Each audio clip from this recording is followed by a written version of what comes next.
Freedom exists in between our desire and the reward. And in this video, I'm going to tell you why. So I'm going to get into it really quickly.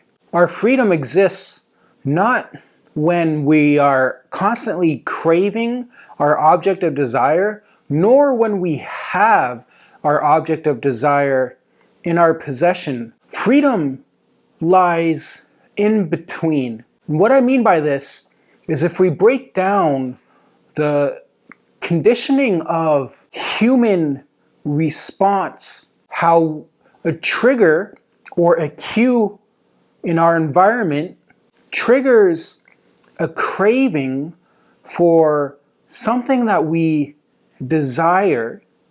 Well, when we're craving and we don't have our object of desire in our possession, we feel a level of pain.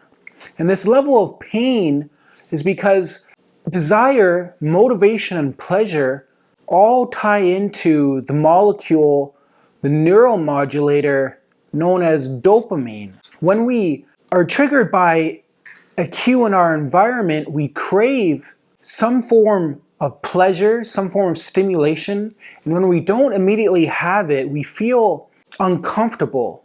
And this uncomfortableness is because it's in the desire and the craving itself that the dopamine goes up.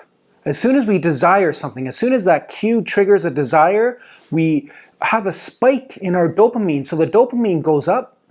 And then when we don't have that object of our desire, the dopamine goes down below baseline. Now this is where we feel the uncomfortableness, the discomfort, the pain.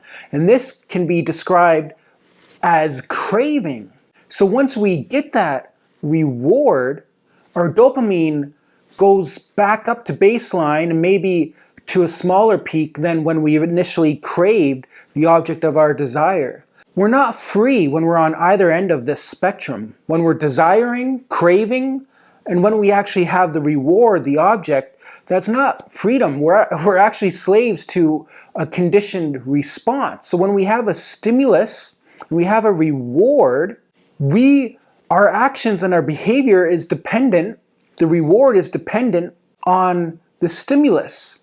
So if we want freedom, we need to break the connection between stimulus and response. And it's the behavior in between stimulus and response is what's important. What do we do to attain our object of desire? Because dopamine is released all along the way. Once the cue triggers a desire, dopamine goes up. Our behavior to get our object of desire, dopamine is priming the neural circuits to learn what behavior is necessary to get the reward. And then when we get the reward, dopamine is responsible for instilling that cycle of stimulus, behavior, reward, or stimulus, behavior, response. If we're constantly living in a state of stimulus and response, we're not truly free. We're actually living more like animals. We're living more in a conditioned state of being. And now that's not true freedom. So I hope this video finds you well. Give me a like and subscribe. Check out this one for more.